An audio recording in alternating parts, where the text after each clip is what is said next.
Namo tassa bhagavato arahato sama sambuddhassa. Namo tassa bhagavato arahato sama sambuddhassa. Namo tassa bhagavato arahato sama sambuddhassa.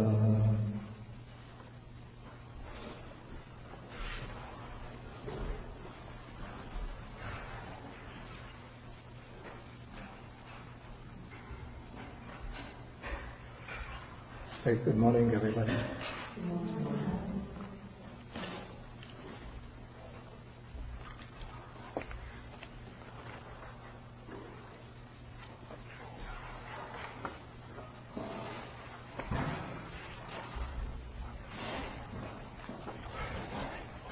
Okay, so we've been going through the chapter on the development of wisdom, and we've been working our way through the section on the different subjects that are to be contemplated in order to develop panya or prajna, wisdom.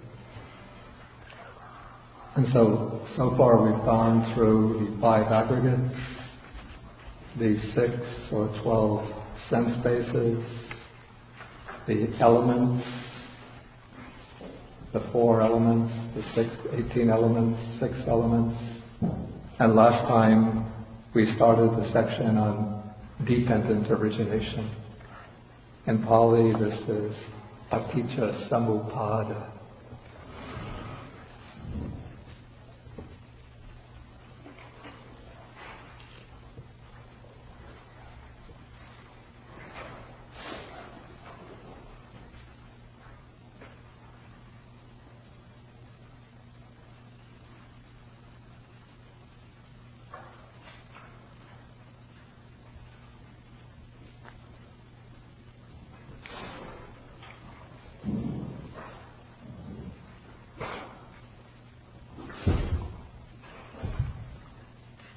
Yeah, the word paticca means having depended on, having relied upon, conditions. And samuppada means arising or origination. The prefix sam suggests the idea of complexity. And so this isn't just a simple arising, but it's a complex arising in which many elements depend upon other elements. Nothing exists independently, nothing arises from itself, but whatever arises in dependence on other things. And then the classical formulation of dependent origination that we meet again and again in the early discourses of the Buddha is in terms of a 12-factored sequence of origination, in which each of these 12 factors, or actually the first 11 factors, each of these 11 factors functions as the condition for the arising of the subsequent factor.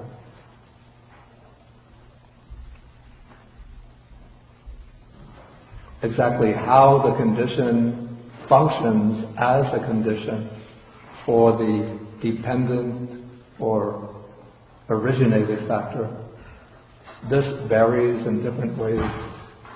It depends on the particular 2 factors themselves.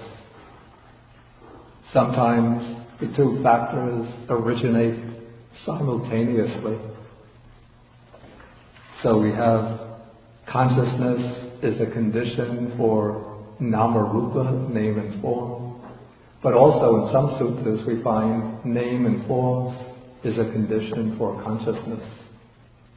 And so we say that the relationship of consciousness and name and form, we use the expression anya manya paccaya, which means mutuality conditions, mutual conditions. Each one supports the other. This is compared, actually we have a good, excellent example right here with this camera. It's based on a tripod. So each leg of the tripod stands based on the other two legs. If we break off one leg, what happens to the camera? It topples down to the ground. Because in order to stand, it needs 3 legs. So we could say 2 of the legs will be like Nama-rupa, name and form. The 3rd leg is like consciousness. So whenever consciousness arises, it originates along with itself, name and form, Nama-rupa. Whenever name and form arises, it originates or brings into being along with it consciousness. Okay, but sometimes one condition will be a pre-existing condition for another phenomenon. For example, we have the 6 sense spaces. These are conditions for contact. The 6 sense spaces pre-exist. We have eye, ear, nose, tongue, body, mind. At least the 5 physical sense faculties pre-exist, and then contact arises when one or another of the sense faculties encounters some sense object. So we say that the 6 sense faculties, or at least the 5 physical sense faculties, are pre-existing conditions for contact. And contact arises subsequent to the 5 physical senses.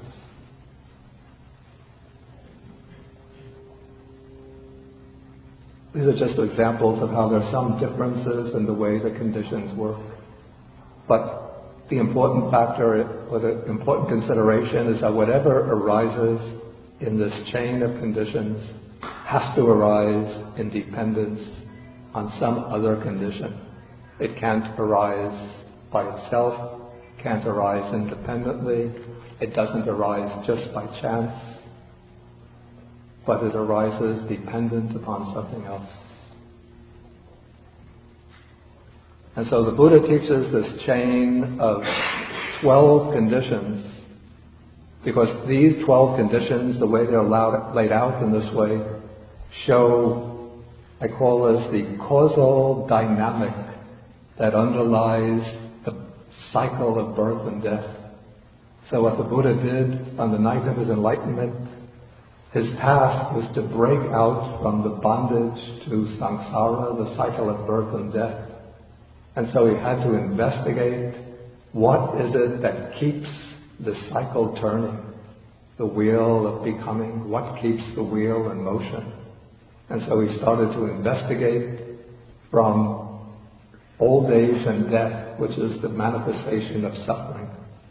Then he started tracing the chain of conditions back till he came to ignorance.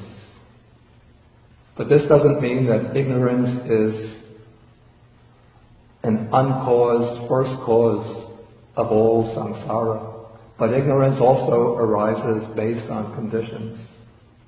Ignorance only arises based upon a previously existing body and mind. Ignorance exists because it's sustained by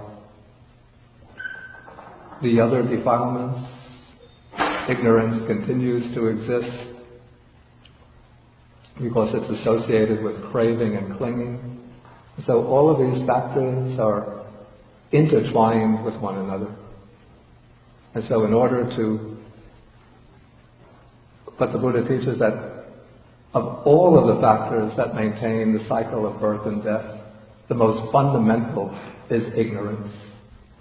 And that is why when the Buddha structures his path, the path unfolds and develops and culminates in panya, or wisdom.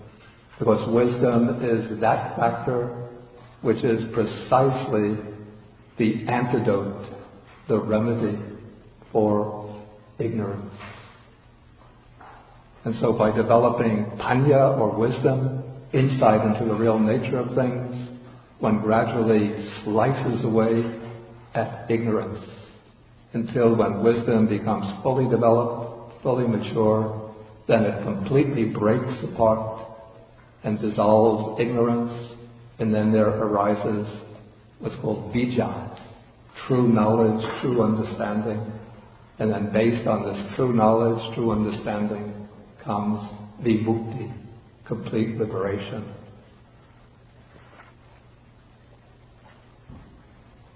Okay, so last time I went through the 12 links in the chain of dependent origination, and we explained how the tradition, the explanatory tradition, arranges these 12 factors into 3 different groups depending on periods of time. Sometimes some modern Buddhists say a threefold division, that's Visuddhimagga, not the teaching of the Buddha. Visuddhimagga is a major commentary in the Theravada tradition. But actually one finds the threefold division of the 12 factors of dependent origination is not even exclusive to the Theravada school, but even the other Buddha schools that existed in India in ancient times also accepted this threefold way of dividing up the 12 factors. So this was part of the mainstream Buddhist understanding of dependent origination. One finds it in the Abhidharmakosha, that's a major commentary of the Sarvastivada school. One finds it in Nagarjuna, in Madhyamaka Shastra, the treatise on the middle way. One finds it in the work of Asanga, the commentator on the Yogacara school. So this is part of the common Buddhist heritage. Okay, so now we continue with the next section, the next passage. This is called, here I use the translation, stableness of the Dhamma. Okay, here the Buddha first he announces that he's going to teach dependent origination and dependently arisen phenomena. So these are the 2 sides of the coin. Dependent origination, this points out how the condition or the cause gives rise to the dependent phenomena. And then the phenomena to which it gives rise is called the dependently arisen phenomena. So we have 2 words, I write them in Pali, they're both very important.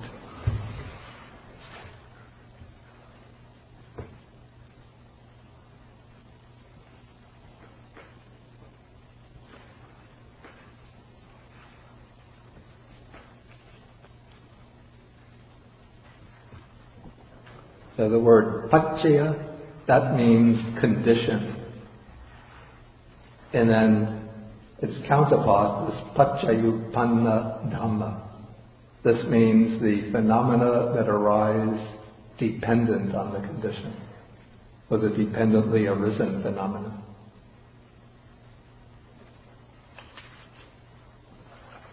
Okay, so the Buddha says, and what, monks, is dependent origination? With birth as condition, aging and death comes to be. So here, aging and death is the paccayupanna dhamma. In this case, it's the dependently arisen phenomena. Then the Buddha makes an important statement. Whether there is an arising of Tathagatas, that's fully enlightened Buddhas, or no arising of Tathagatas, that element still persists. The stableness of the Dhamma, the fixed course of the Dhamma, specific conditionality. This expression, specific conditionality, is pretty much means the same thing as dependent origination.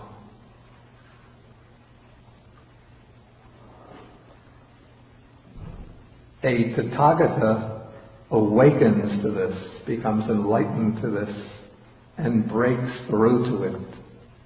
That is, gains a direct understanding of it. Having done so, he explains it, teaches it, proclaims it, establishes it, discloses it, analyzes it, and elucidates it. And he says, see, with birth as condition, aging and death arises, or old age and death occur.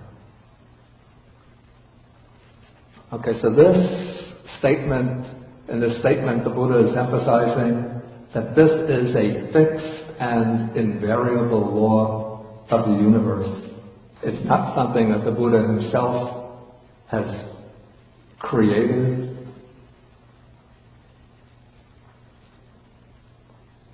But it's something that the Buddha discovers. And he uses the expression Dhammatitata.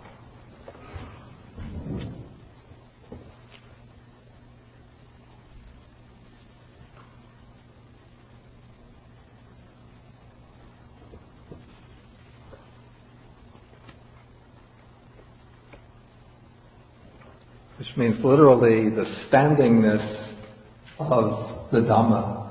But I translate it more freely as the stableness of the Dhamma. It's something which is fixed, invariable, ever occurring.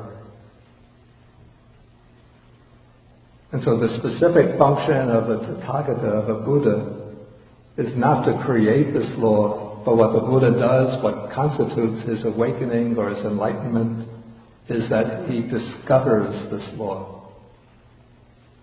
We could say he uncovers it by removing the screens of ignorance that cover it over. And in this way he breaks through to it. Abhisamneti. He makes the breakthrough to this principle. And then he teaches and proclaims it to the world. Okay, then the same thing is said with regard to all of the other links in this formula, down to with ignorance as condition, volitional formations occur.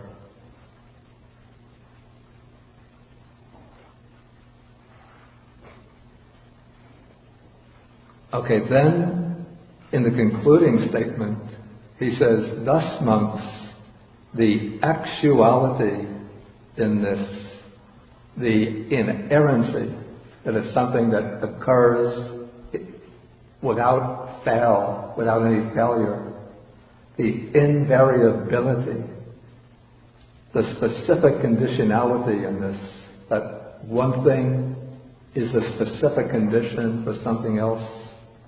This is called dependent origination. So you could see how strongly the Buddha is emphasizing this principle. Like this principle is the key to understand what the Buddha became enlightened to. Or at least it's one side of the Buddha's enlightenment.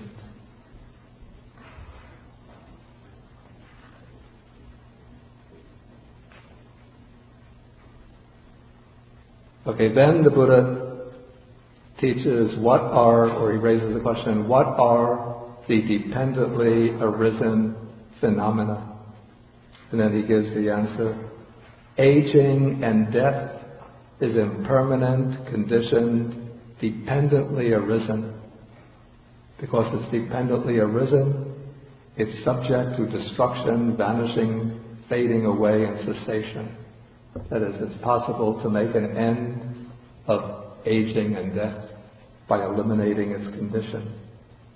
Birth is impermanent, existence is impermanent, clinging, craving, all the ways back to ignorance is impermanent, conditioned, dependently arisen. Because it's dependently arisen, it's subject to destruction, vanishing, fading away, and cessation. It's possible to make an end of ignorance. So this is called these are called the dependently arisen phenomena. Okay, then the Buddha says, when a noble disciple has clearly seen with correct wisdom, as it really is, this dependent origination and these dependently arisen phenomena, it is impossible that he will run back into the past thinking, did I exist in the past? Didn't I exist in the past? And so on. What was I in the past? How was I in the past? Having been what did I become in the past? Or that he will run forward into the future, thinking, will I exist in the future? Won't I exist in the future? How will I be? What will I be in the future? How will I be in the future? Having been what will I become in the future? Or that he will be inwardly confused about his present existence, thinking, do I exist? Do I not exist? What am I? How am I? Where have I come from? Where will I go? And what is the reason for this? Because this noble disciple has clearly seen with correct wisdom this dependent origination and these dependently arisen phenomena.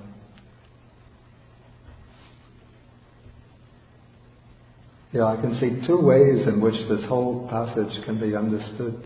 There be two ways to interpret it. One way, first, what do all of these questions revolve around? What is the center point of all of these questions? Right, exactly. The I, the sense of self. Okay, so what happens when one sees dependent origination and dependently arisen phenomena is that this insight into this process of conditionality eliminates the view of self. Because one sees that what one has been identifying as I, taking to be a self, is really just, let us say, the idea of self that one has been holding and grasping to is just an illusion or a delusion which has been built up on the basis of dependently arisen phenomena, on this process of dependent origination. So the process of dependent origination is actually working within the five aggregates. And so these five aggregates are all dependently arisen phenomena.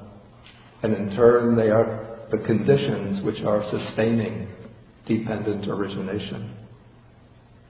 Thus, when one sees with insight the process of dependent origination within one's own experience, how consciousness arises from contact between sense faculty and object, how consciousness, name and form work together as mutuality conditions, how one can't exist without the other, then this view, this precise view of the dependent origination of all of these bodily and mental phenomena show that there's no truly existing, no substantial self within this compound of dependent phenomena. And so when the view of self drops away, then all of these questions that revolve around the question of self, what was I in the past? What will I be in the future? What am I now? Do I exist now? All of those questions become meaningless.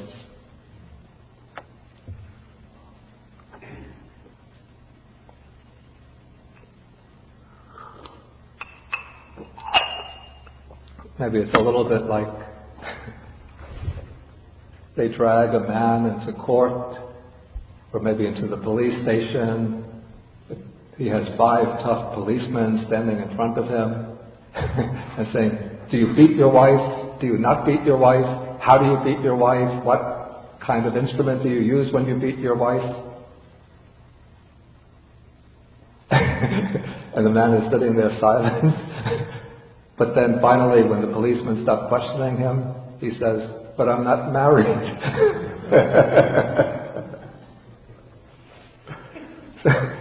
So then all of their questions become meaningless.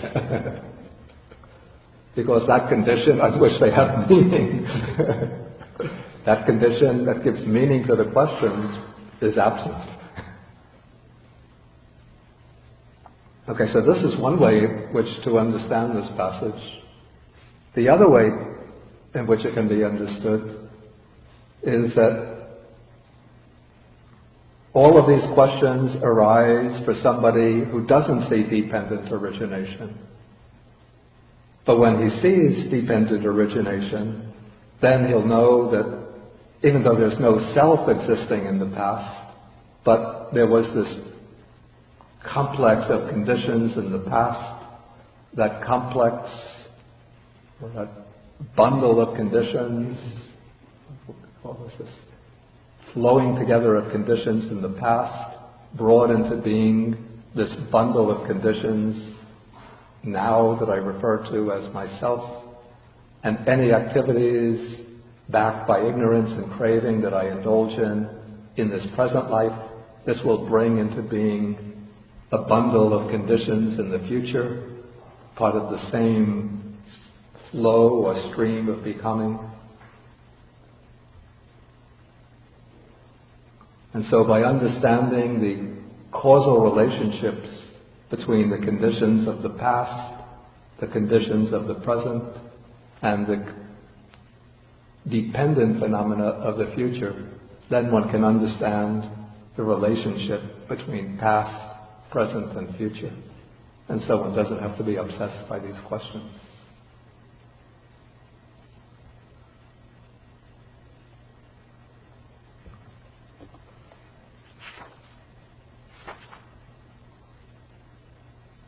Okay, we'll go on to the next passage.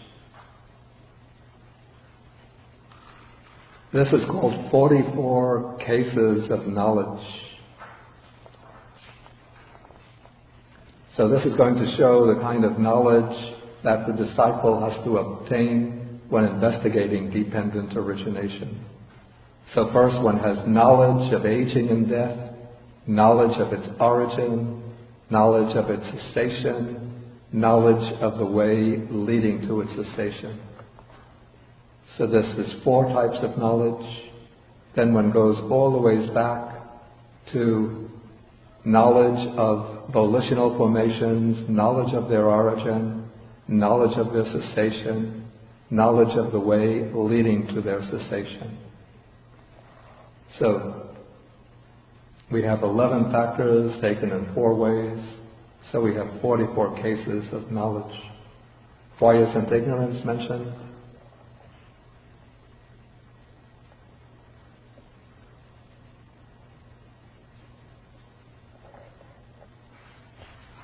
It's the thing that's created ultimately. It's the thing that everything else is dependent on. It's true, but a little more specifically. It's the opposite of knowledge. Yeah, but we've gone back in the chain of conditions, back to the volitional formations.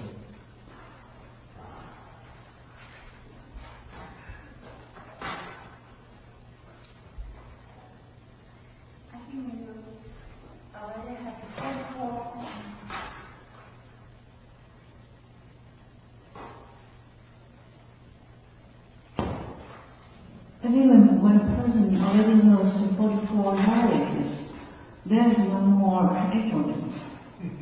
Well, you would say when he has these 44 knowledges, there's maybe no more craving either, but craving is mentioned.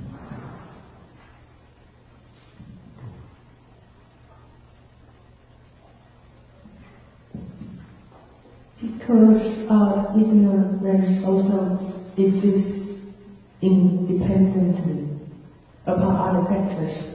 So it has to be in the relationship. So it cannot be isolated as a factor by itself. Of course, if one mentioned ignorance, then one would have to give conditions for ignorance. But why isn't it mentioned here? Implicitly explained. It's implicitly explained in the 44 knowledge already. Where? It's with the cessation of volition, that will be the cessation of ignorance. So it's implied. Yeah, I think you're getting very hot, but you didn't say exactly what I wanted to hear. And I have another approach to the answer is ignorance is not the object of knowledge. No, it is. It is. It is. No. But you came very close with the first answer. But the knowledge of the origin of blissful formation. The knowledge of the origin of your blissful formation is the knowledge of ignorance. Exactly, that's what I wanted to hear. That ignorance, in fact, is mentioned, even though it's not stated in this formula, but it's mentioned when you have the knowledge of the origin of volitional formations. That is ignorance.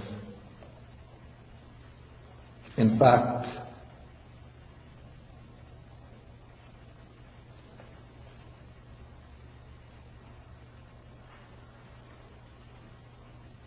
because the text is abbreviated, you don't see it, but in the full version of the text, it will raise the question as it goes along, what are the volitional formations? Then it will define them. Then what is the origin of volitional formations? Then it will say, with ignorance as condition, the volitional formations arise. So ignorance will be mentioned. And then one could also raise the question, what is the condition for ignorance? So ignorance is a conditioned phenomena. Then different texts sometimes they raise that question, they give different answers.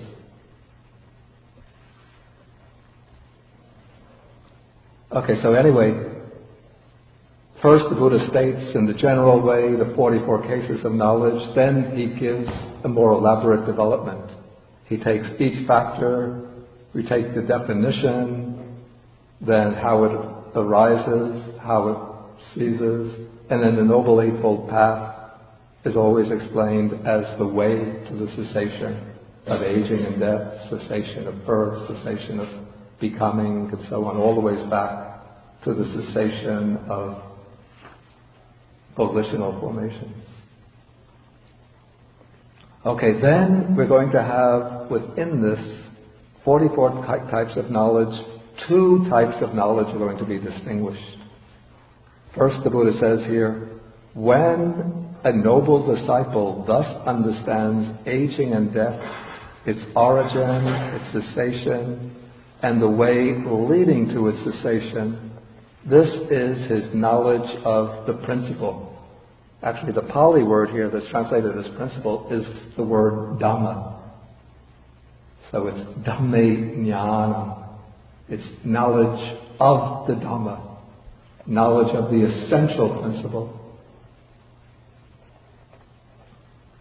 Okay, then the Buddha says, by means of this principle, and again it's the word Dhamma, this principle that is seen, understood, immediately attained or immediately penetrated, fathomed, he applies the method to the past and the future. So now we're going to see how, based upon this immediately visible knowledge of the dependent relationship between these factors, he can then take this principle and extend it back to the past and forward to the future. So then one gains the knowledge, whatever ascetics and Brahmins in the past directly knew aging and death, its origin, its cessation, and the way leading to its cessation, all these directly knew it in the very same way that I do now. This is the kind of certainty that one has, that any meditators or contemplatives in the past, whether 1 century ago, 10 centuries ago, 100 centuries ago, different world systems, wherever they understand aging and death, they understand that aging and death originates from birth. Then, in the future too, whatever ascetics and Brahmins in the future will directly know aging and death, its origin, its cessation, and the way leading to its cessation, all these will directly know it in the very same way that I do now. So this is not a direct knowledge. The direct knowledge is the knowledge of how the conditioned phenomena arises from its condition, how the conditioned phenomena ceases through the ceasing of its condition, and how the Noble Eightfold Path is the way to the cessation. But this is called knowledge of entailment, or maybe we can call it an inferential knowledge. In Pali, it's anvaya jnana.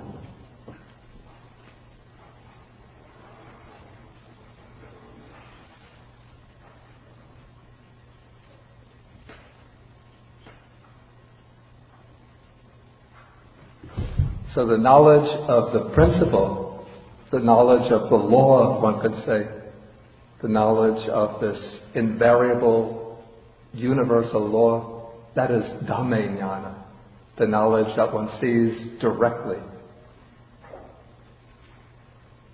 But then what is called here or translated as knowledge of entailment, this is Anvaya Jnana.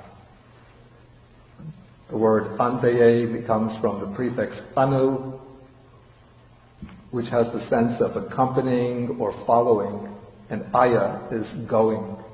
So this is the knowledge which goes after, the knowledge which follows.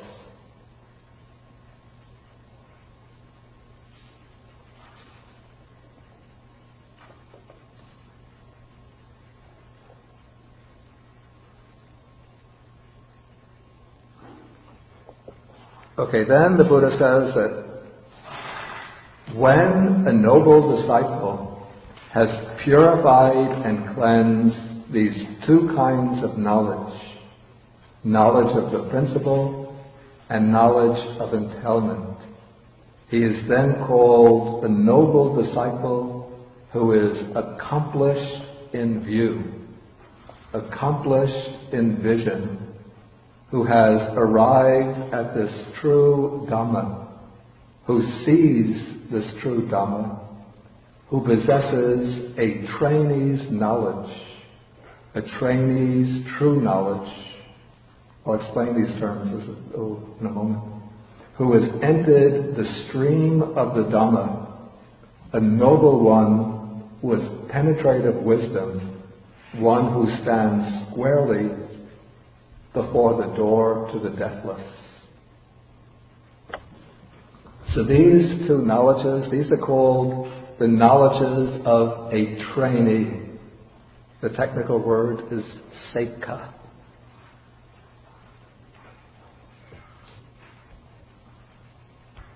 Okay, so the Sekha, this is a disciple who stands at the level of the first one or another of the first three stages of enlightenment. Either the stream enterer, once returner, non-returner. He's called the trainee because he still has to follow through with the training. This is Yoshue.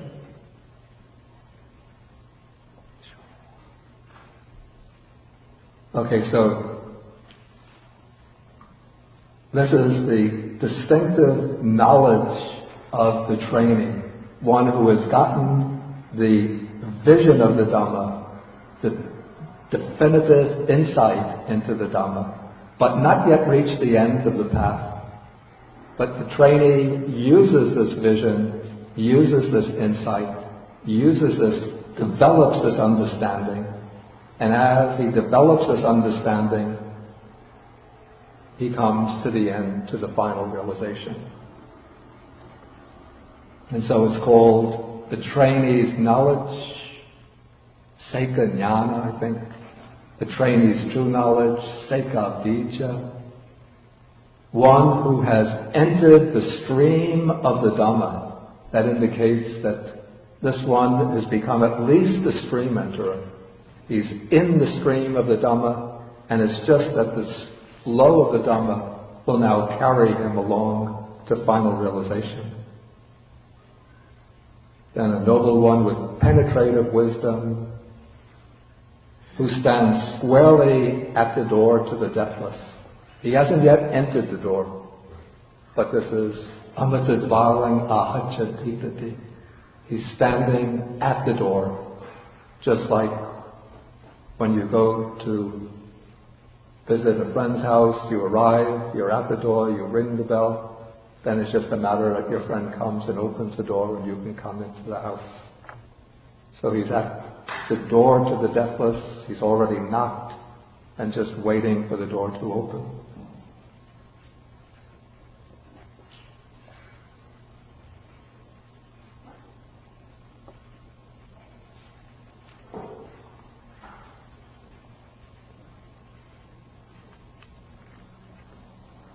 Okay, maybe before I go, I'll ask whether there's any questions at this point.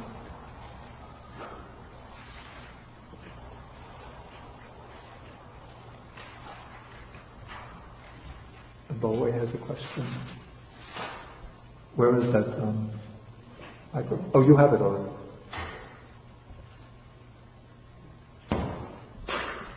For the stream enter, is the door open already, or the door is not open? Because he just knocked the door.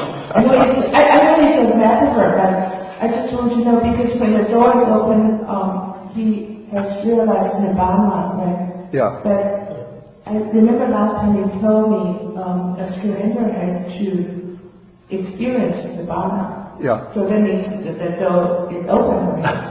I just want to have this point clarified. Okay.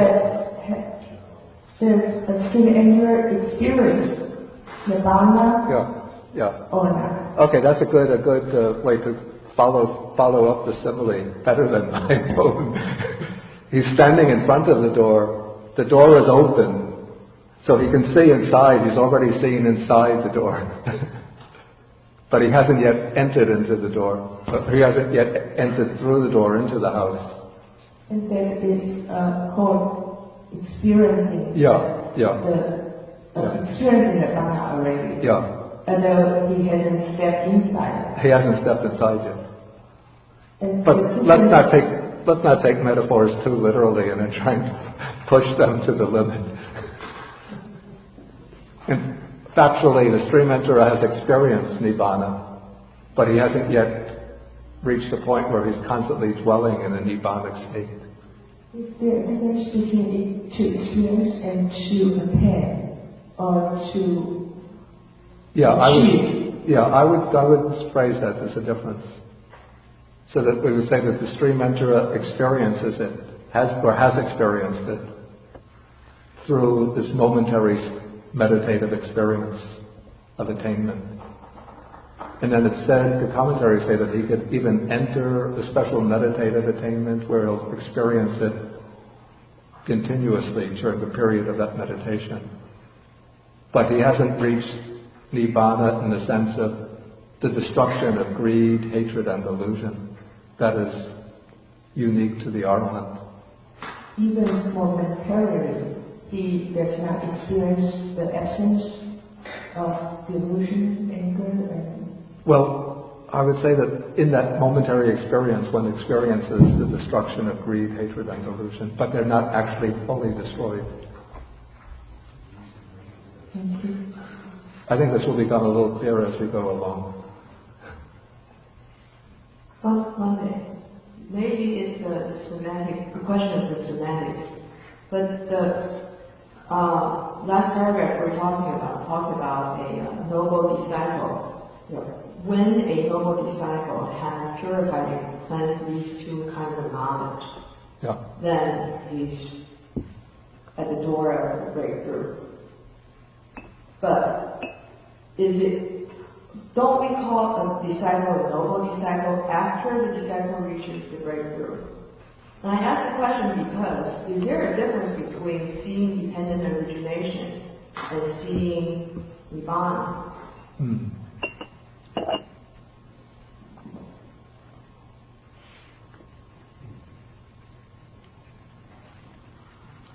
Actually, there's two questions here. First, I think the expression noble disciple Arya Savaka is not restricted in use to somebody who's a stream enterer or higher.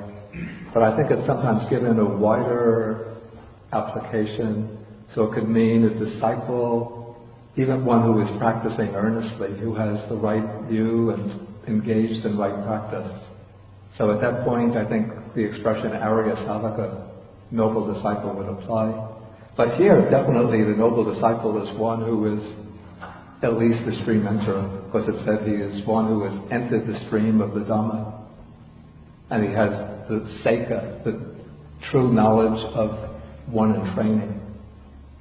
So that's unique to somebody who is at least stream enterer, if not once returner, non-returner.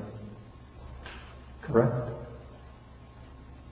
Okay. Maybe taking understanding of English is flawed here. Because I thought if there is a noble disciple who has purified plants to knowledge, then there must be noble disciples who have not purified plants to knowledge. Yeah, one could say that, yeah. Then who are they? They are noble disciples. Like you said, in this context. Yeah, I would take them to be noble disciples in this broad sense.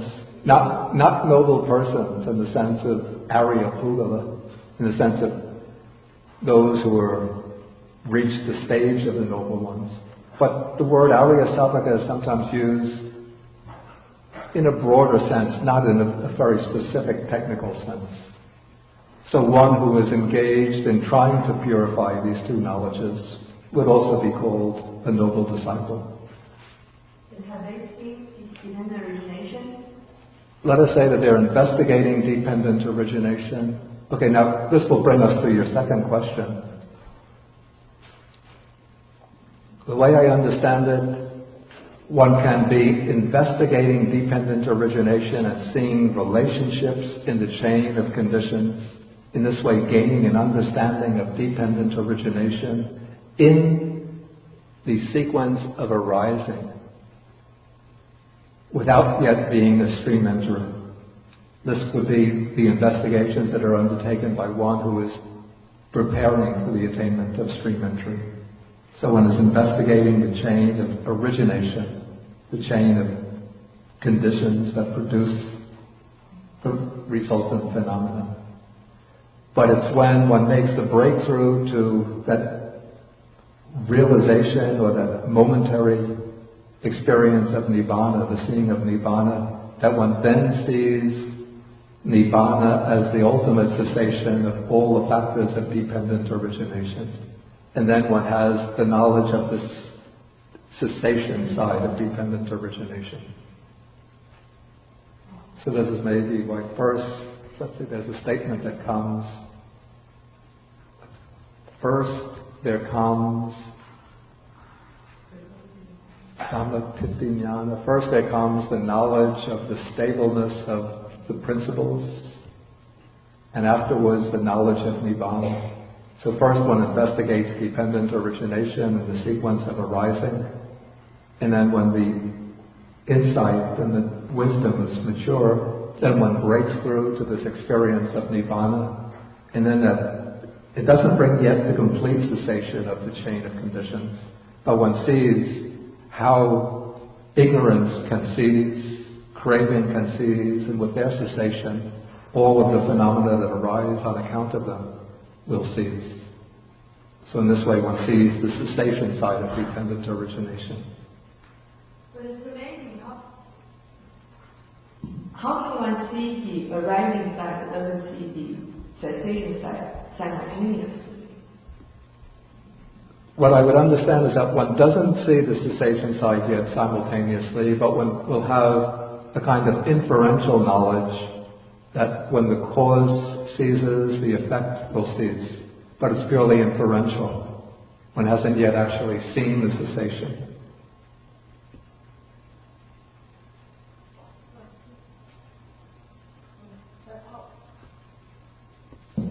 How about the stage right before the breakthrough?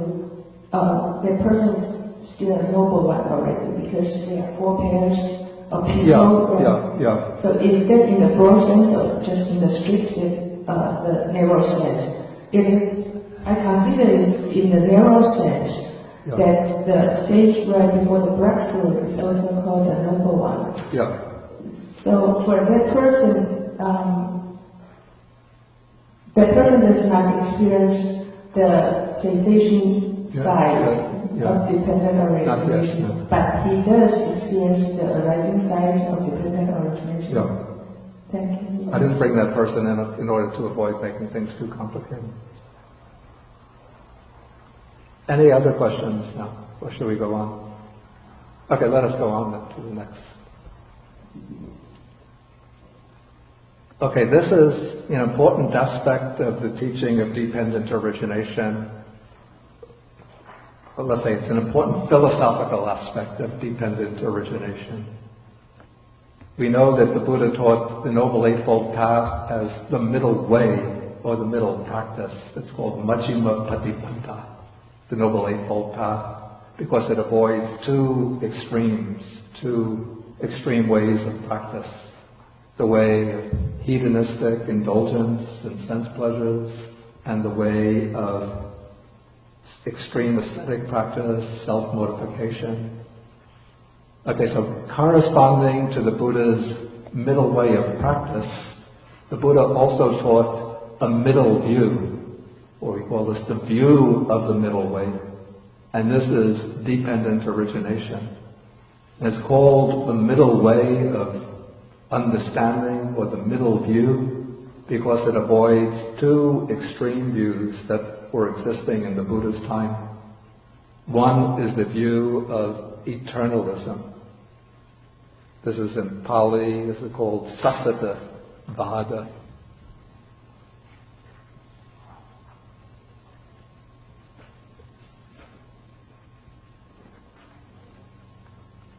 Sassatavada, eternalism, is the view that there's some kind of eternal essence in the human being and in the universe. In other words, something like a permanent soul, a permanent self within the individual living being. And then behind the universe there's some kind of eternal, substantial reality. Like in the Buddha's time, there was a belief amongst some of the Brahmins that there's something called Brahma, which is the eternal ground of the universe. So everything originates from Brahma, and everything returns to Brahma. Brahma is the one universal permanent reality. And then within the individual there is the permanent self, called the Atman.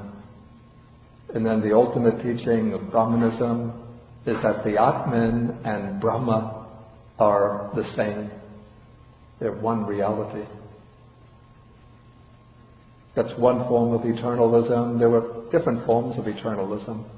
Another would be theism, the idea that there is an eternal, everlasting, personal God who creates the universe, and everything within the universe arises and passes, but the eternal God, or God, remains for eternity.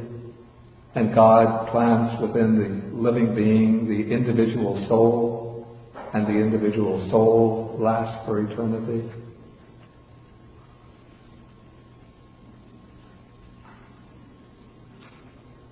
Okay, so this is the eternalist view. And then the other view is called Uchedavada. The word Ucheda means literally cutting off. And so this is translated as the annihilationist view. This is the view that at death, it's the view that the person doesn't have any kind of permanent self. The person is ultimately reducible just to the physical body. Or even if there's a mind independent of the body, but everything comes to an end at death. That there's no survival, no continuation beyond death. But when death takes place, it's the complete end of the individual's existence.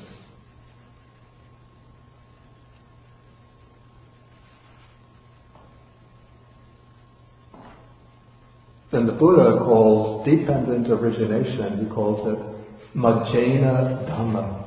That is the Dhamma which goes in the middle.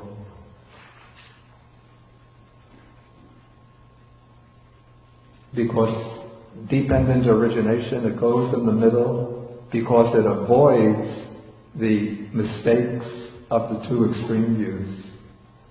It avoids the mistake of the eternalist view because it doesn't propose that there's some eternal reality, some substantial reality underlying the universe, or some substantial reality within the individual person, a permanent self. And so in this way it avoids the view of eternalism, but also it avoids the view of annihilationism, because it teaches that as long as these conditions remain operative, our individual life doesn't come to the end of death, but life will continue on in new forms depending on conditions. Okay, so in this sutta, in section D, a monk by the name of Kachanagota comes to the Buddha and says, "Venerable Sir, it is said, right view, samaditthi, samaditthi. In what way, Venerable Sir, is there right view?"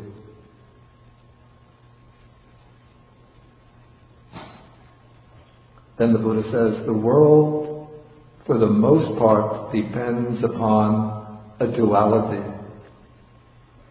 These are the two extreme views upon the idea of existence. Here the idea of existence means eternalism, the view that there exists some kind of eternal substance, either substance behind the universe or a substance within the person, the permanent self, or the idea of non-existence. The idea of non-existence, it doesn't mean that the world doesn't exist at all, but it's the idea that at death we become completely non-existent, that there's just annihilation of the person at death. Bhakti Buddha says, for one who sees the origin of the world as it really is with correct wisdom, there is no idea of non-existence in regard to the world.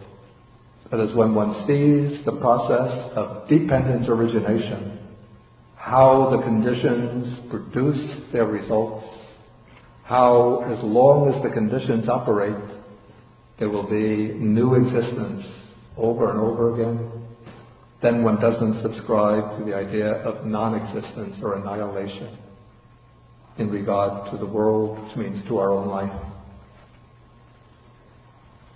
But for one who sees the cessation of the world as it really is with correct wisdom, that is, when one sees how all of the phenomena that make up body and mind undergo cessation, that they pass away, then there is no idea of existence, of eternal existence, in regard to the world.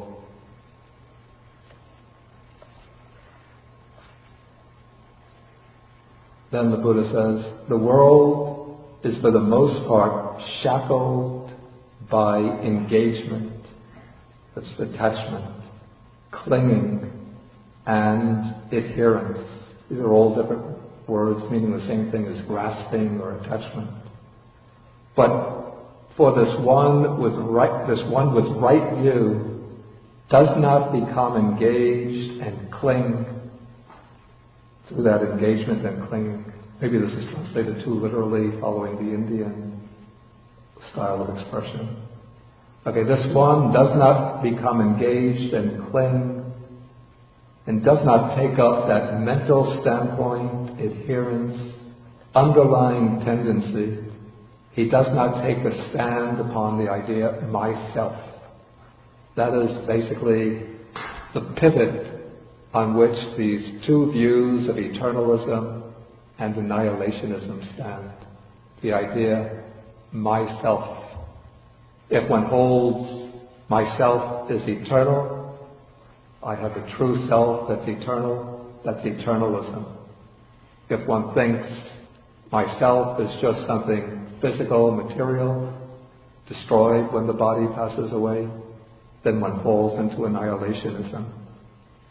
So he has no perplexity or doubt that what arises is only, we have to say, suffering arising. What ceases is only suffering ceasing.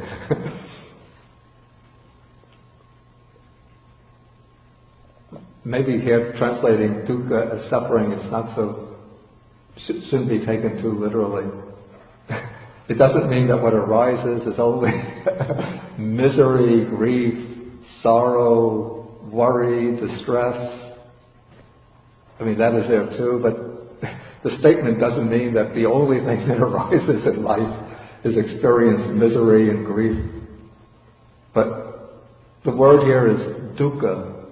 And so the sense of dukkha here is that whatever arises is ultimately unsatisfactory because it's conditioned, impermanent, bound to pass away. And whatever ceases, it's only dukkha ceasing. So basically it's referring to the 5 aggregates that make up the individual person.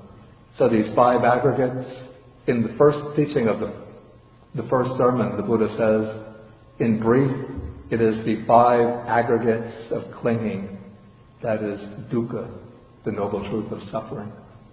So it is these 5 aggregates that we identify as I, me, myself. That is what is really there. And when the view of self falls away, then one sees that there are just these 5 aggregates arising through conditions, ceasing through conditions. And so then one gains this right view. So then Buddha says, his knowledge about this is independent of others. It is in this way that there is right view. Then all exists. This is eternalism. That's one extreme. All does not exist. This is the second extreme. And without veering towards either of these extremes, the Tathagata, the Buddha, teaches the Dhamma by the middle. This is Majjhima Dhammang Deseti. Then we have the chain of dependent origination.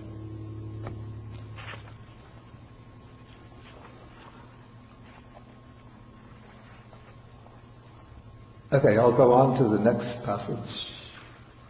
Okay, this is quite a difficult passage.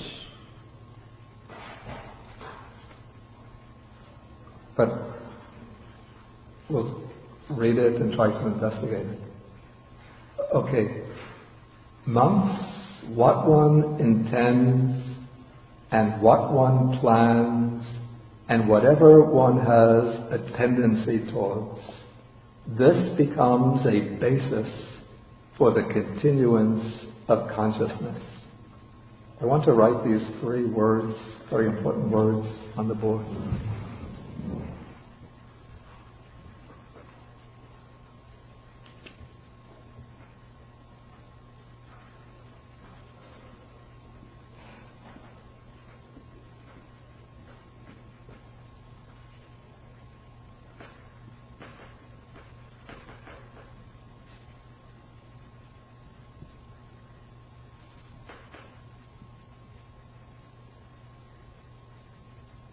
Okay, what one intends, this is yang ceteti.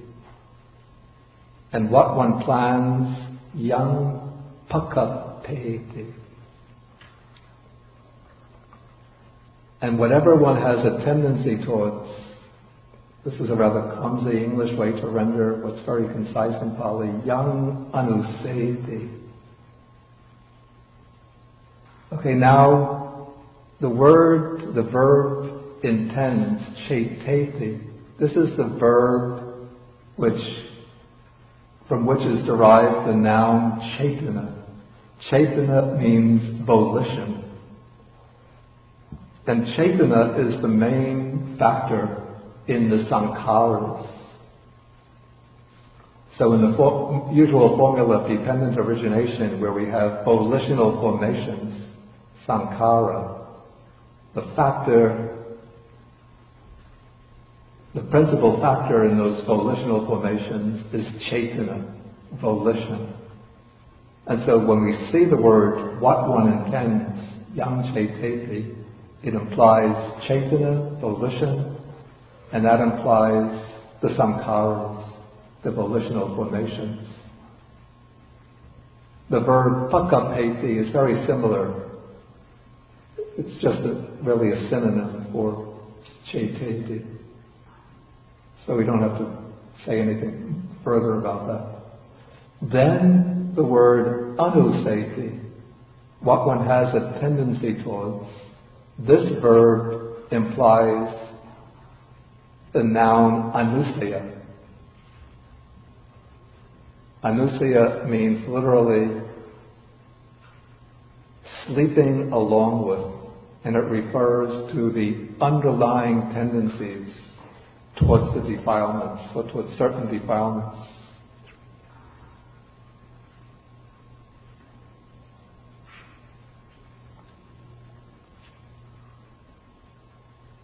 Okay, so the underlying tendencies, what are the chief underlying tendencies? We could say that two of them mentioned in the text are the underlying tendencies to ignorance and to craving.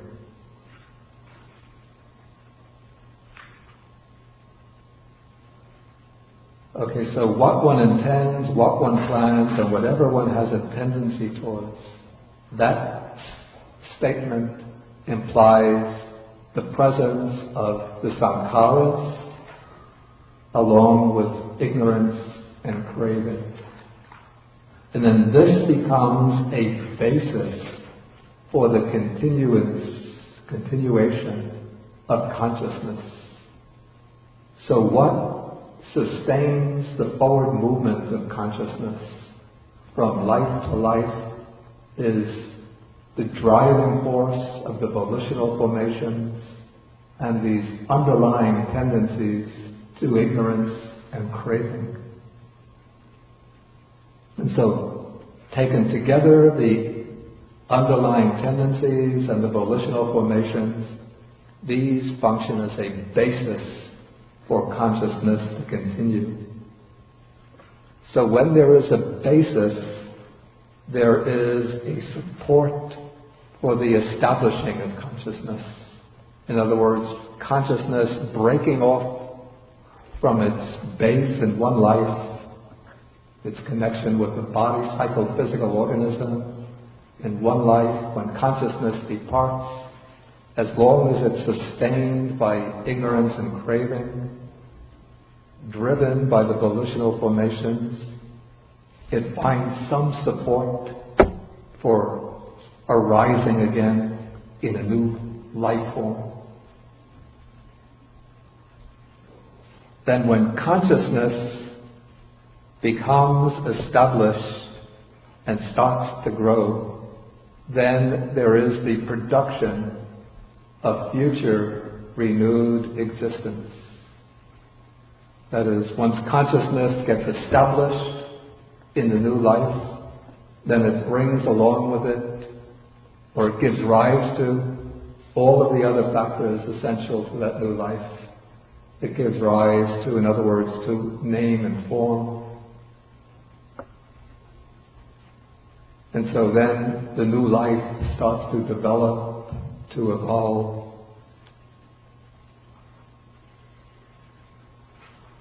And so when there is the production of future renewed existence, then there comes future birth, aging and death, sorrow, lamentation, pain, dejection, and despair.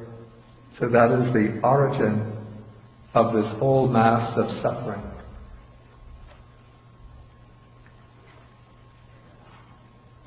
Okay, then the second passage says, if, monks, one does not intend and does not plan, but still has a tendency towards something, this becomes a basis for the continuation of consciousness.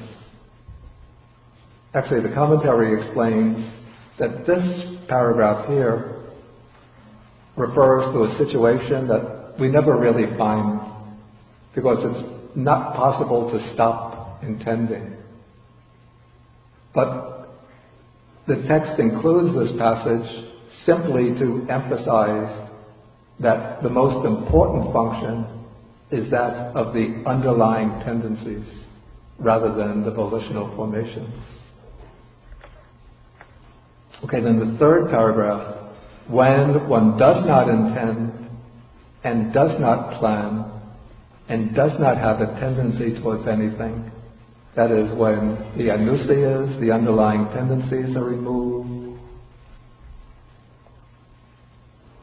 when one does not will anything, intend or plan in ways that are governed by the defiled tendencies, then there is no basis for the continuation of consciousness. When there's no basis, there is no support for the establishing of consciousness. Consciousness doesn't find anything, any way to become established in a new existence.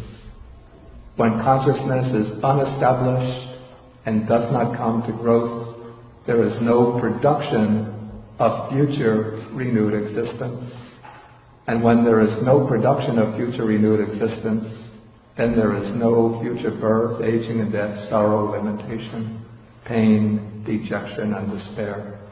So that is the cessation of this whole mass of suffering.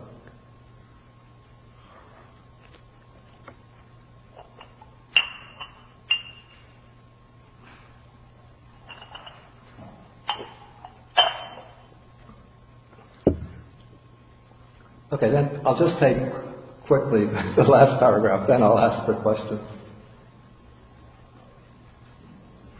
Okay, I included this last paragraph here in the book because this gives us an interesting variation on the usual formula of dependent origination. This passage will show us how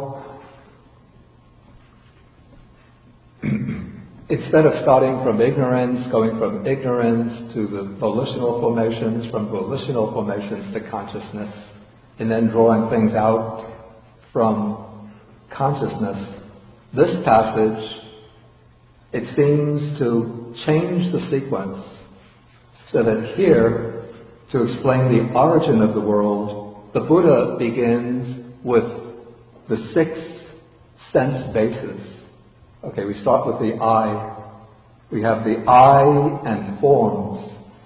So the I and forms are pre-existing conditions for the arising of consciousness.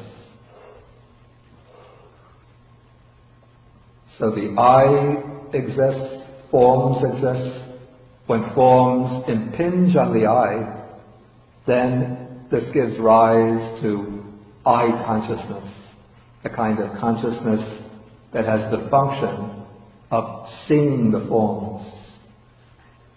Then this meeting of the 3, that is the meeting of I, forms, and consciousness, this is what is called contact.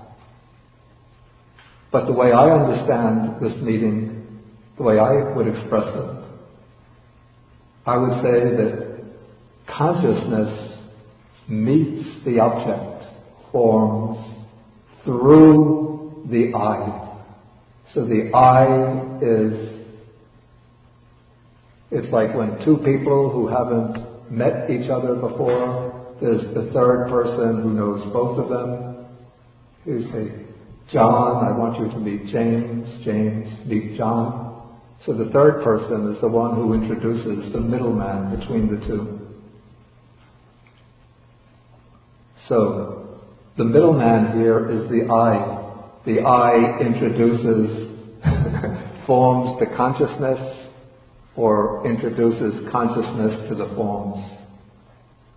And so when consciousness meets the forms through the I, or when the forms enter the range of consciousness through the I, we call this contact. Then, with contact as condition, there's feeling. Feeling is condition, craving, clinging, becoming, birth, then aging and death, sorrow, limitation, pain, dejection, and despair. That's the origin of the world. Then the same is said with regard to each of the other sense faculties. Okay, now, what is the passing away of the world, or the ceasing of the world? Okay, we start with the world, things in the world, in the same way. We have the I and forms. Based on them, I consciousness arises. The meeting of the three is contact. With contact as condition, feeling comes to be. With feeling as condition, craving arises. So craving is the pivot here. If one allows that craving to continue, it turns into clinging. If clinging continues, it gives rise to the activities that make up becoming. And then those activities will project into a new form of existence, starting with birth, continuing through growth till old age and death. But now, feeling tends to originate or to provoke craving. But instead of flowing along with that craving, if one stops the craving, then with the remainderless fading away and cessation of that craving comes cessation of clinging. What this means in practice is that instead of flowing along with the craving, one applies mindfulness and clear comprehension to the six sense bases. And so when one sees forms, hears sounds, smells odors, experiences tastes, and so on, applying mindfulness and clear comprehension, one creates space and opening for wisdom to operate. Through wisdom, one investigates forms, sounds, smells, tastes, and sees whatever one experiences is impermanent. It arises and passes. Because it arises and passes, it's dukkha, not satisfactory. Because it's not satisfactory, because it's impermanent, not satisfactory, it's not self, not worth clinging to. And so, through this insight into impermanence, into dukkha or suffering, one stops clinging, or one stops craving, one cuts off the craving. And so when craving gets blocked and cut off, the clinging stops. When clinging stops, then one no longer starts through one's activities building up a new existence. When there's no new existence, there's no birth, no aging, no death. And so that is the passing away or cessation of the world. Okay, so this brings us to the end of the section on dependent origination. Okay, so now if there's any questions, then please feel welcome to ask. Please, take the microphone.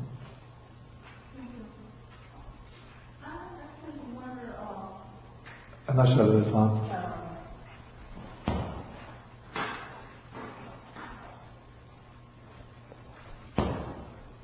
I kind of wonder, consciousness, where is the consciousness? You know, like we have a sixth senses, we understand eyes, nose, ears, mouth. So where is the consciousness located in our body?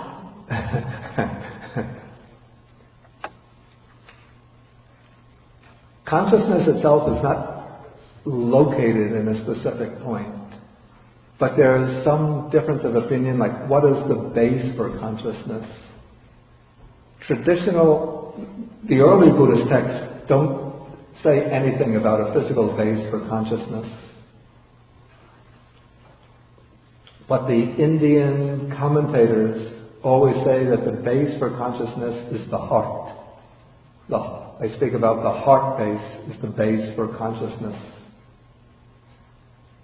Now, some modern scientists, sometimes they say the brain is the base for consciousness. And so we come to this dispute, which is the base for consciousness? Is it the heart or the brain? In my experience, it's the heart. This is the way I understand the relationship between them. I use it in analogy of a computer. The central processing unit for the computer, in the computer, it's the central processing unit that is the part of the computer that processes all the data. Right? Somebody who does hardware. You do hardware? No? Anyway, we'll say, just for argument's sake, that it's the central processing unit that processes all the data, that performs all of the operations. You do a find and change operation, change the word blue to red in a document, and all of this goes through the central processing unit, and it makes the change. And so one might think that the central processing unit is the core or the essence of the computer. But if power is cut off, the central processing unit doesn't work. It only works when there's electric power. And so you could say that the electric power is really the heart or essence in the operation of the computer. That is really what fuels the computer's cognitive capacities. So the way I understand it, the place where consciousness originates, it's not the physical heart, not the organ which beats like this, but in this area there is a very, very subtle type of material substance, not the kind of material substance that one can see with the eyes if one cuts open the body. And it's that, maybe we could call it a field, a kind of field which operates within a living body, which is based here. And it's here that consciousness originates, and it flows up to the brain, and then it's the brain that performs the cognitive operations, like the central processing unit. But what happens when somebody becomes brain dead, when all the functions of the brain cease, except the medulla oblongata to sustain life?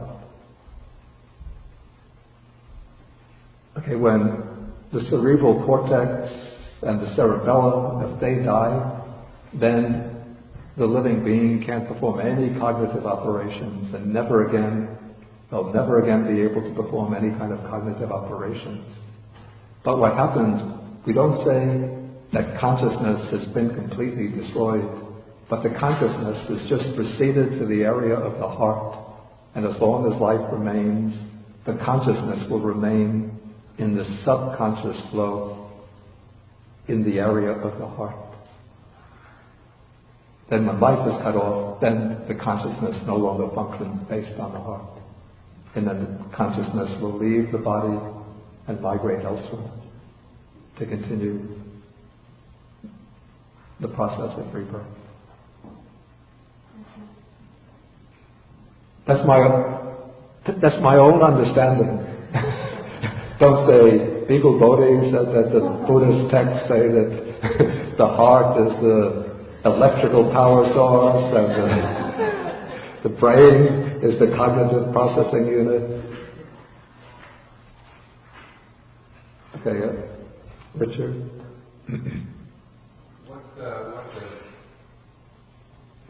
What's the Pali word for heart that you're referring to? Chitta or something else? No. This is the word hadaya, which is actually related, etymologically, it's related to the English word heart. One can see this more clearly from the Sanskrit.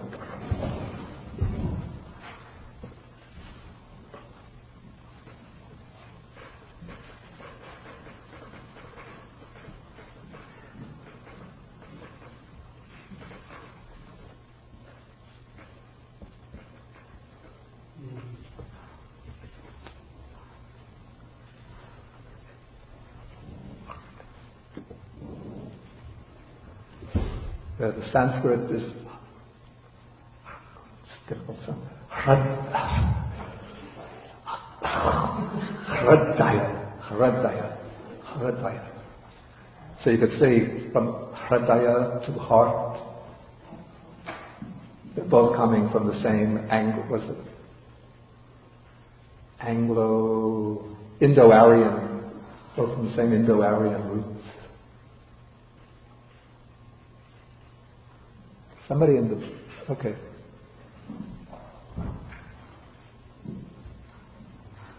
Is it possible to have an underlying tendency towards enlightenment? And at certain moments in ordinary life, even before a world for myself, most of the time I am carried along passively by habits and greed and aversion. But occasionally, a deeper kind of questioning can well up like a clearing in clouds, and I experience it like this: why am I here? What am I here for? And I say I, but the questioning will have a longing, another quality of longing for wisdom, perhaps, or if, for example, in your case, there early on there might be a yearning to follow the path of the monk. So with that, and of course it's conditioned. But how do you see it? Is it possible that we have, in addition to the underlying tendency to continue to suffer, another stream or possibility?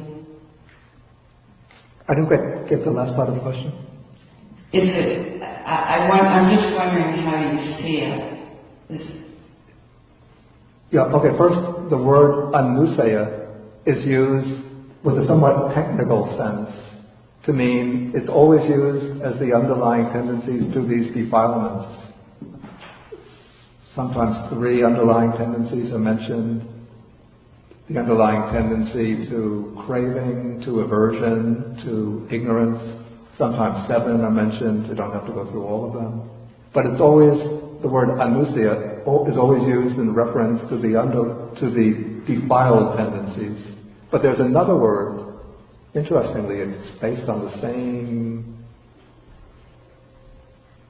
stem, the same original stem, that would indicate the yearning or aspiration for enlightenment, for liberation, for higher realization.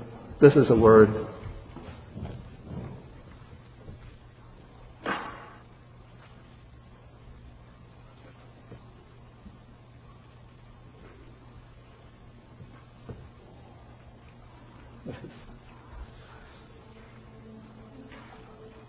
This is the word in Pali, ajasaya, and in Sanskrit, adhyasaya.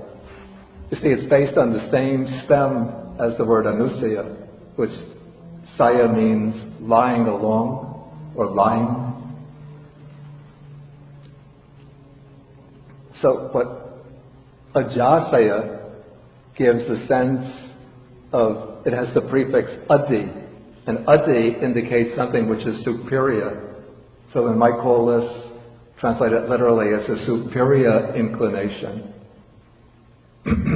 Or you could also translate it as an aspiration.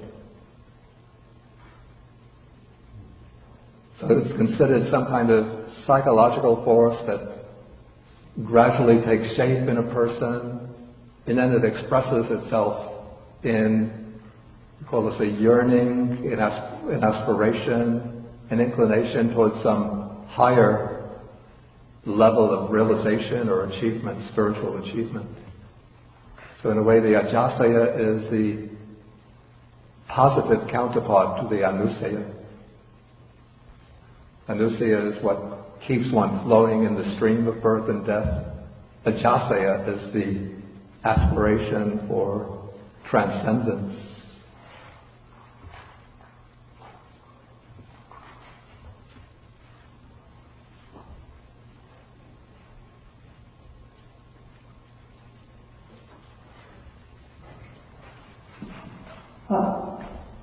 The question is in 2 parts. So I'm On one hand, we say there is no self. Yeah. When we look and there's no self in anything, everything is a result of arising of conditions. So that way, I don't have a personal self, neither did Buddha had a personal self. Yeah. Buddha was a result of conditions that came together and gave rise to a phenomenon called Buddha. Right. And on the other hand, we lay so much stress on things like my volitional actions are responsible for the state that I am in.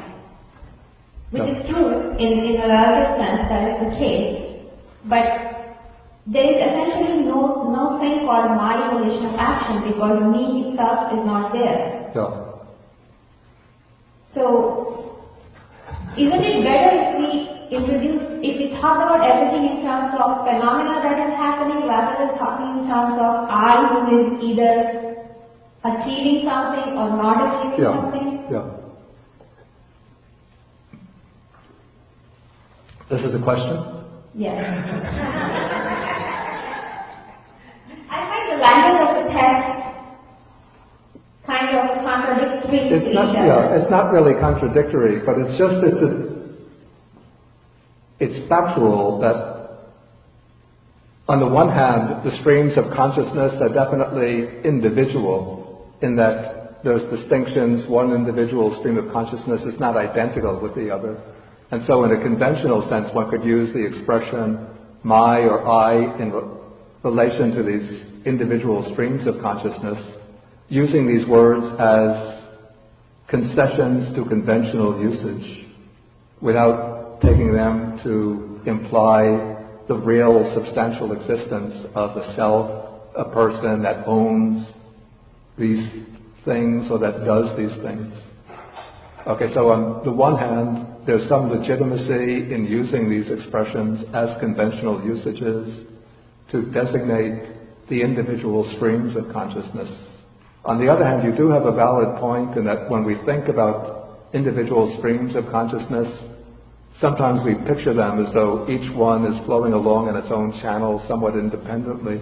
But we also have to recognize that there is a constant interaction between streams of consciousness, so that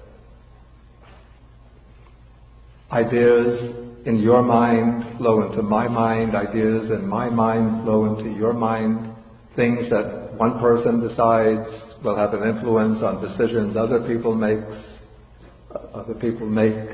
decisions somebody else makes will have an influence on decisions that I might make. And so there's constant, my preferences can influence preferences of my friends, those who trust my judgment.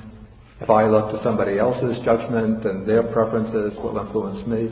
So there's a constant interaction, interdependency, I think Thich Nhat Hanh uses the expression interbeing between all phenomena. So we have to take both of these in balance, both the individuality of the streams of consciousness, that one is not identical or the same as the other, but also the fact that they are interwoven, interdependent, always interrelated.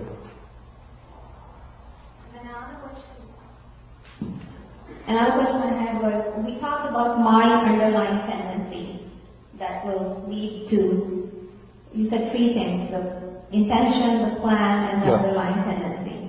Yeah. So when I look into... But I didn't speak about your, or yes, I didn't even say my. I just said what one intends, what one plans. Okay, so let's talk about the one. So the underlying tendency is very interesting in the sense, if I look deeper into my underlying tendency, this question has been puzzling me a lot, and maybe it's a good time to ask. I cannot see any reason why I have certain tendencies and I don't, and the other person has certain and they don't. It seems like just like the nature of rock is to be solid or nature of water is to be flowing, so is my nature and so is the nature of a different person. But we tend to kill ourselves in the process and say, even with pursuing the path of spirituality, the ego comes in and says, what a nice tendency I have. Look, I'm going to the class in one morning in the monastery, what a nice work I'm doing. But essentially, I couldn't anything else because this is what I'm naturally propelled to do.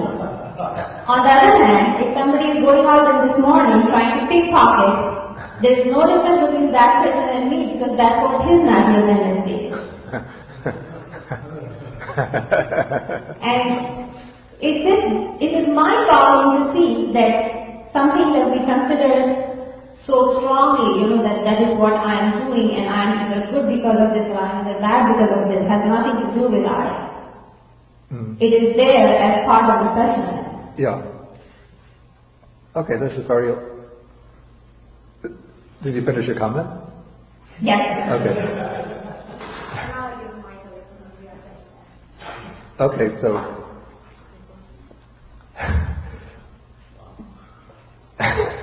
the underlying we all have different underlying tendencies, as well as different ajasayas, different superior aspirations, higher aspirations.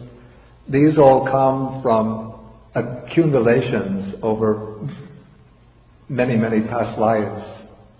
And so we build up our underlying tendencies through our physical actions, our verbal actions, and our thoughts. And so through, sometimes just by, some people will just come under the influence of other people, and then those people will induce them to develop, to behave in different ways, sometimes more corrupt ways, and so they will develop bad underlying tendencies.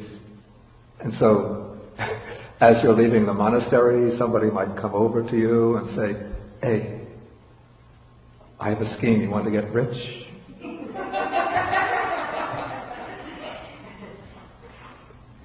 You pretend you're an executive from Goldman Sachs.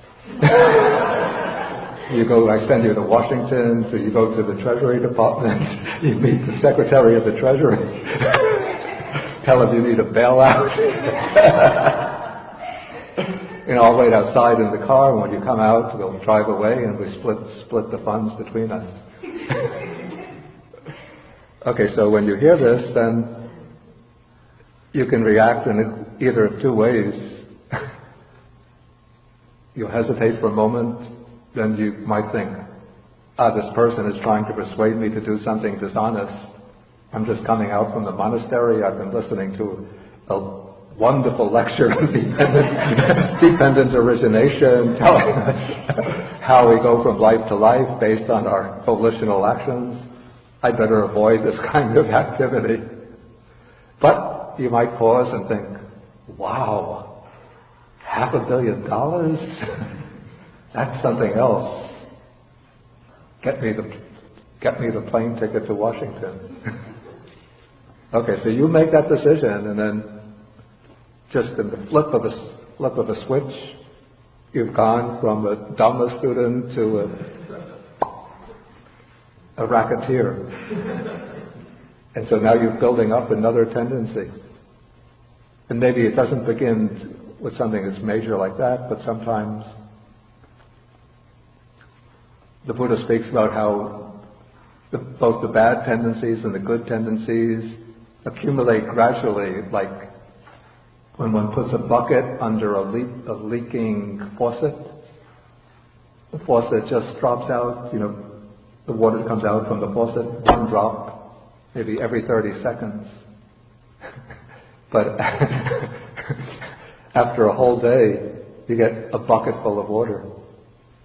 And so that's the way our good and bad deeds, our good and bad thoughts build up these tendencies within us. And then by training ourselves, then we can change the tendencies of the mind to move from the unwholesome direction to the wholesome direction.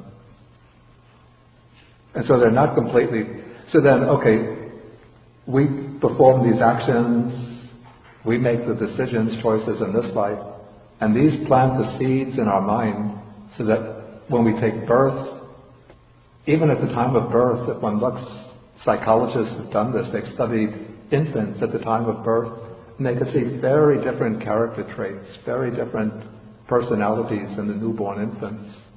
And so it might seem, if we take purely materialistic viewpoint, that life begins with birth, then we say it's just chance, or just a matter of genes, that this child is very bright, happy, cheerful, this child is destructive, he seems to be angry and destructive. But if we understand the workings of these tendencies, how they are transmitted from life to life, we can know that different tendencies are lodged within the minds of these infants, which they have created themselves through their choices and past lives.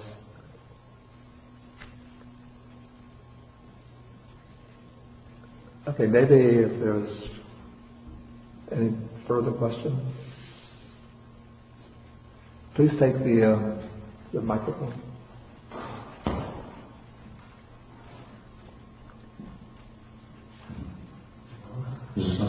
Thank you. I hope this isn't way off topic. Is there, in the literature, do we find these concepts apply to general cosmology at any point, as opposed to just a human condition? To general cosmology? The planets, galaxies. Of course, the text speaks. I know there's no first cause in this philosophy. Yeah, the texts, they speak about formation of world systems, dissolution of world systems, but of course things like talk about streams of consciousness, underlying tendencies, karmic volitional formations, don't apply to physical phenomena, but to living beings.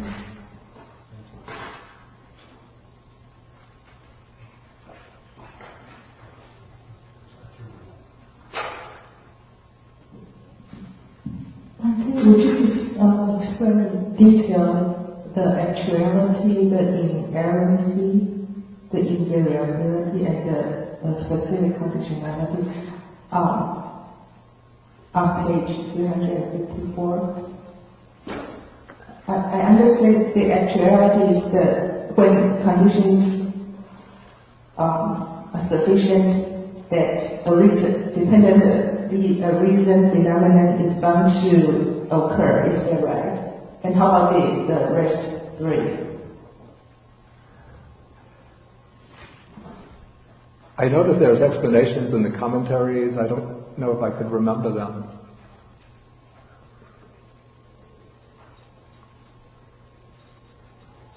Okay, the first one, actuality, says when the conditions are all assembled, then the dependently originated phenomena will arise. That's actuality, tattva. The second one is inerrancy. Is that what it is? 354. Yeah, that's inerrancy, vitattva. That's explained when the conditions are all assembled and there is no non-arising of the dependent phenomena, even for a moment. Then invariability, it says that one phenomena doesn't arise with another phenomena's conditions.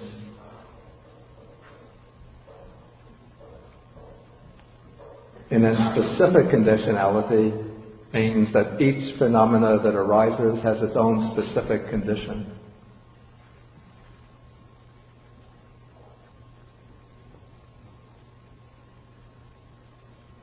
But that is commentarial way of finding differences when maybe there were no differences originally intended. Perhaps they were the words intended almost synonymously.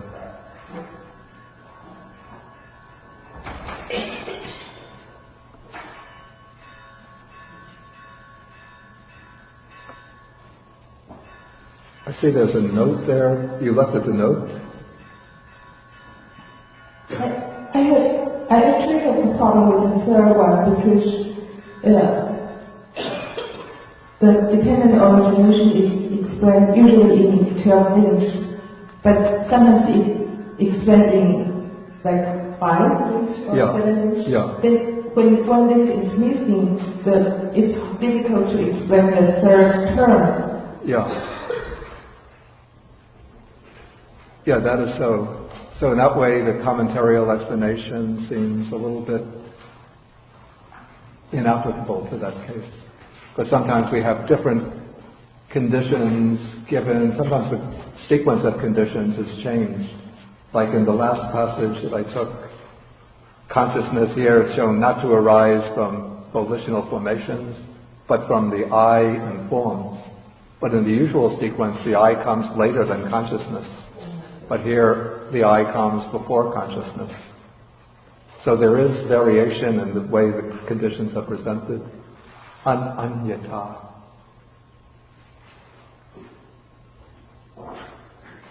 I would just take this very much as a synonym for the fact that it always occurs regularly, dependably in this sequence of conditions. Don't try to push too technical a meaning into it. Okay, we'll take one more question. The woman behind you. Please. I was just, as far as the practicality of potential origination, so that we start to really, wire our minds to start to see this process happening. So understanding everything from the past is coming into the present based on the conditions, this present moment is based on all these conditions, and you're creating the future conditions. Exactly. So this is dependent origination to see this process constantly in our lives. Exactly, yeah. Focusing on that. And then in the sequence of it, the contact and the feeling happens so fast because feeling is kind of conditioned already. Yeah. So it happens so fast. So at the craving point is where the practice is to see that, happening and to cut it there. Yeah, it's at the point actually where feeling gives rise to craving. Or sometimes craving will arise just spontaneously through the feeling, but then one has to prevent the craving from turning into clinging. That point right there is really the practice piece of that is the central point in the Buddha's practice, especially the practice of mindfulness and insight meditation. Okay, so that was very well expressed. Just for the recording, I just want to repeat what you said, that dependent origination shows us that how our present situation originates from our past conditions, the conditions we've created in the past life, which bring us into the present. And it also shows us how, by changing the direction of our lives, our volitions, our intentions in the present, we can shape our future, turn it into a different direction. Okay, we will come to an end now. And then we have a class next week. Next week is August 1st, correct? So next week, I'll take the Four Noble Truths and Nibbana. Last week, I think I said I was going to finish the section on dependent origination today, and then take the section on Four Noble Truths and Nibbana.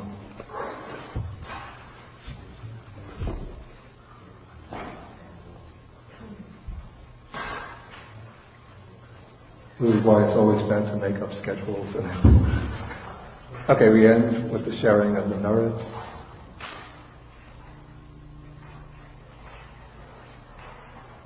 Akasata chabumata deva naga mahitika punyantam anumoditva chiram rakantu sasanam.